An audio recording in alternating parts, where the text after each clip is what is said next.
जब वो पढ़नी शुरू होती है ना तो अरे क्यों हो रहा है मेरे साथ, क्यों मार रहा है कोई मुझे, मैंने क्या किया? सोचो क्या किया है। कर्म ठीक करना शुरू कर दो, सुख देना शुरू कर दो।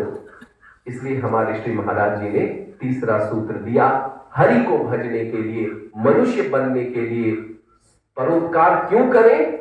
क्योंकि सुख दोगे तो सुख मिलेगा और हर कोई सुखी होना चाहता है। हमारे श्री महाराज जी ने कहा कि सुख दोगे तो सुख मिलेगा, लेकिन ऐसा भी तो हो सकता है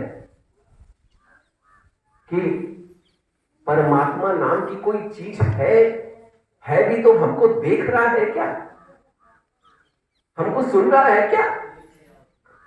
तो बैठा हुआ है वैकुंठ के साकेत में। तो हमारे श्री महाराज जी का अगला सूत्र आया हमको याद दिलाने के लिए, चेतावनी देने के लिए। अभी भी अगर नहीं चेते तुम तो याद रखना कि परमात्मा अंधा बहरा नहीं है, सब देख रहा है, सब सुन रहा है। चींटी के पग घेर बांधे तो भी साहिब सुनता है, मेरा साहिब ऐसा है। आप विश्व का इतिहास उठा के पढ़ लो, बड़ी सारी ऐसी घटनाएं हुई हैं जो अंधेरे कमरे में, अंधेरे टापू पर, अंधेरे जगह पे हुआ है। लोगों को लगा अपराधियों को अरे कौन देखेगा, कौन पकड़ेगा, सब के सब पकड़े गए। कौन देख रहा था? एक छोटी सी चींटी चलती है, उसके पग की चाप हमारा भगवान सुन रहा है, आपकी नहीं सुनेगा। एक बार एक गजराज अपने परिवार के समूह के साथ सरोवर में पानी पीने गया।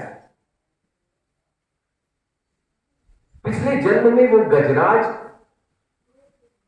एक राजा हुआ करता था, बड़ा तपस्वी राजा था, लेकिन उसको अपने बल का बड़ा अभिमान था। अपने शारीरिक बल के आगे वो किसी को कुछ समझता ही नहीं था। इस अहंकार के साथ वो राजा मरा तो अगले जन्म में उसको हाथी बना दिया।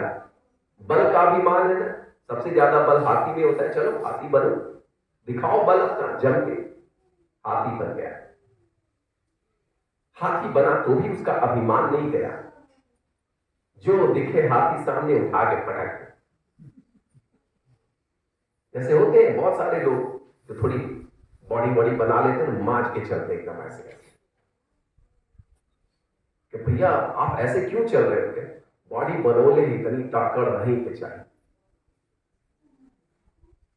वो हाथी जब अपने परिवार के साथ एक सरोवर में गया तो उस सरोवर में पानी पीते पीते एक ग्राह ने, मगरमच्छ ने उसका पैर पकड़ लिया। अब सरोवर में, पानी में तो मगरमच्छ से ताकतवर कोई नहीं हो सकता। मगरमच्छ उसका पांव पकड़ा और खींचता रहा।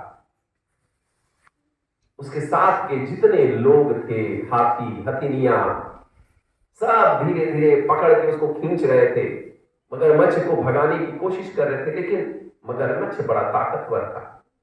हाथी अंदर खींचता गया, गजेंद्र खींचता गया। हाथी को संस्कृत बोलने आती है क्या? हाथी उर्दू बोल पाता है क्या? हिंदी बोल पाता है क्या? हाथी केवल चिंघाड़ सकता है।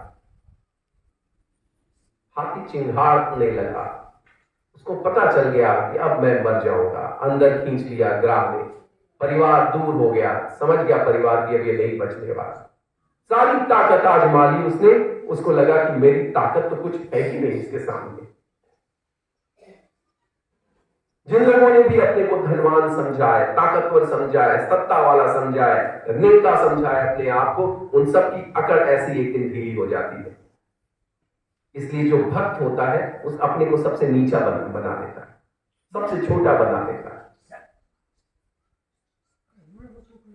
गजेंद्र को वो खींचता रहा ग्राह अंदर, और जब लगा कि अब वो मर जाएगा तो उसने उसी सरोवर में से कमल का फूल अपनी सूंड से तोड़ा और ऊपर सूंड करके सांस लेता रहा। पिछले जन्म का तपस्वी था, इसलिए उसको याद आ गया, हारे को हरिनाम। जब सब साथ छोड़ देता है तो जो आपके साथ रहता है वह है अंतर्यामी भगवान। और उसने भगवान से अपनी आंसुओं से प्रार्थना की, रो रो के उनको बुलाता रहा। और महर्षियों के मुख से हमने सुना है कि भगवान श्री विष्णु उसकी स्तुति सुनकर आए और उस ग्राह से, मगरमच्छ से उन्होंने उसको मुक्त कराया। हाथी की आवाज भगवान कैसे समझ पाए, कैसे सुन पाए? बहुत सारे लोग मेरे पास आते हैं, कहते हैं हम भगवान की प्रार्थना कैसे करें, हमें तो पढ़ना नहीं आता, हमें तो संस्कृत नहीं आती। अरे भगवान आपकी संस्कृत का भूखा ही नहीं है, भगवान तो आपके भाव का भूखा है। आंख बंद करके अपने भगवान को देखते हुए, अपनी मुसीबत में, अपने हर क्षण में आप उसको प्यार से एक बार बुला के तो देखो। एक हाथी की आवाज सुन के वो जा सकता है, आपका भाव नहीं समझेगा वो। लेकिन बस हम लोगों को अपनी अकड़ दूर रखनी होगी। इसलिए हमारे श्री महाराज जी का अगला सूत्र आया, परमात्मा अहंकार ही खाता है।